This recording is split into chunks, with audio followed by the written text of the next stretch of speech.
My name is Wyatt, and welcome back to the channel Russia in Context. Today I'm introducing a new segment to the channel focused on news stories in Russia that you may not have heard about, appropriately titled News You May Have Missed. Let's begin. The first week of the new year was all quiet here on the domestic front, as public holidays last until the 7th of January. However, already on the 9th, we got this little tidbit. Единая Россия, or United Russia, the conservative political party that is unofficially associated with Putin and has held a majority in the Russian political system for the last 15 years, announced that they would be purging their ranks. Wait, where have I heard that term before in connection with Russian history?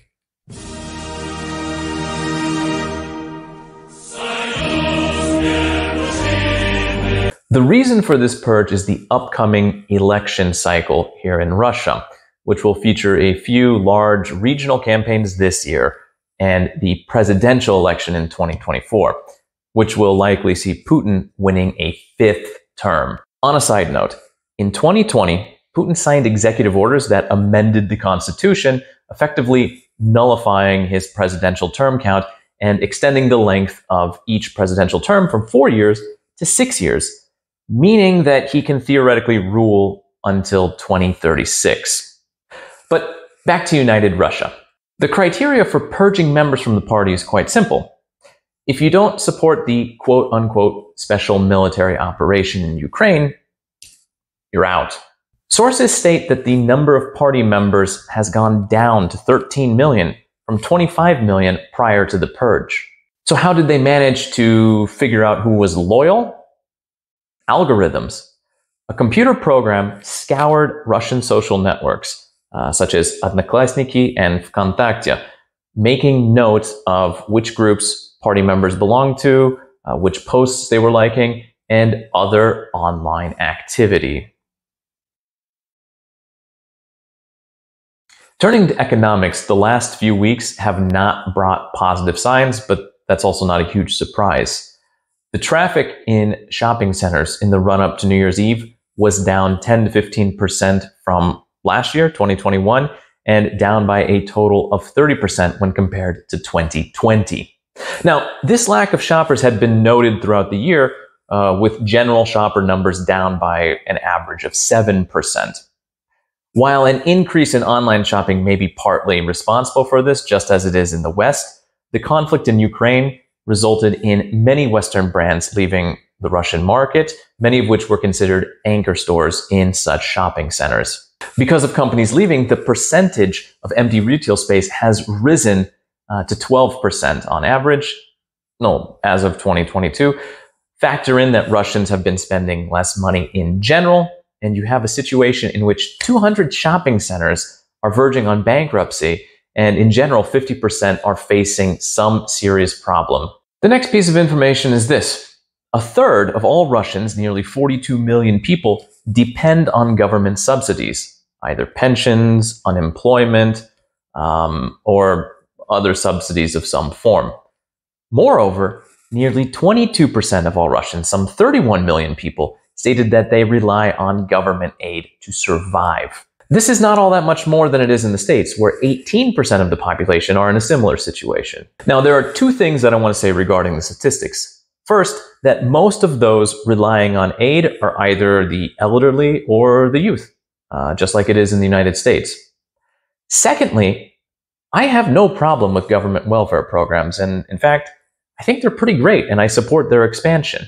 The only reason I'm bringing this up is because I know a lot of pro-Russian fanboys and fangirls in the West tend to be on the conservative end of the spectrum, and that in general, they're against such programs. So yeah, just, I guess, food for thought. Let's turn to the Russian auto market, which is currently in its darkest period since the 1990s. The sale of new vehicles last year decreased by 60% due to foreign producers closing shop. Granted, the best year for sales was a decade ago, but a drop in sales of this size is still not good. Even domestic producers aren't doing great. The market leader here in Russia, Lada, sold nearly 175,000 vehicles in 2022, but that's still nearly twice less than they sold in 2021. Next up, we have news connected to a survey by business experts from Агентства эксперта РА, Института комплексных стратегических исследований и Института экономики и роста имени Столыпина. Basically, what the survey says is that the Russian markets is largely focused on survival at this point, with only 1 in 5 enterprises planning to produce something new in the coming year or two. Those companies that will release something new are basically just adapting what they're already producing to the new realities of the market. All of this points to a very high risk of long-term economic market stagnation here in the Russian economy. Moving off from economics, not long after the holidays, mobile provider MTS released a report which stated that most Russians opted to spend the New Year holidays at the dacha, which is a little countryside home that a lot of Russians have outside of the cities. Logically, countryside home. And that people who decided to do this compared to last year was a nearly 50% increase. The report went into more details, outlining how many days people typically spent away from the city, which means of transportation they used to get there, as well as what activities they did while they were in the city. As to why the mobile provider is gathering so much very detailed information about the whereabouts and movements of Russian citizens, well, the news article didn't really bother with that explanation. In these news segments, I will, for the most part, be avoiding the topic of Ukraine and the special military operation, simply because it can, well, get you in trouble if you say the wrong things. However, it's kind of unavoidable here. So this next piece of news is connected to that. Last week, more than 100 former inmates returned from the front lines after having served a half-year contract.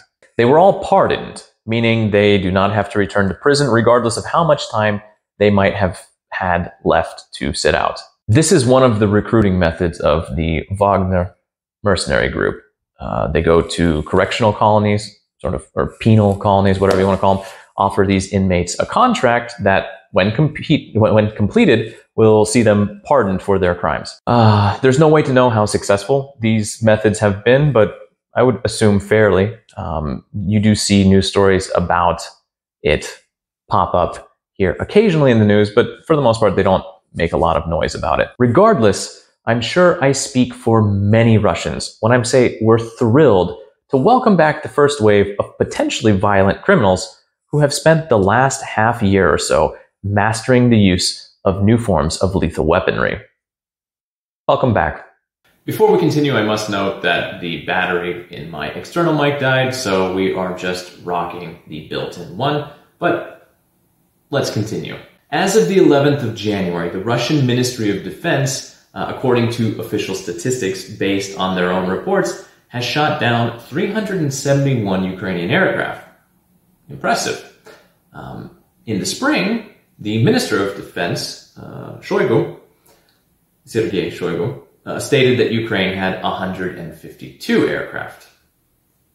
It's a bit of a discrepancy. All right, let's assume that NATO gave as many aircraft as they could. Even with that, the total would still be 250 to 300, so not really sure, but 371 aircraft, nice work, somehow.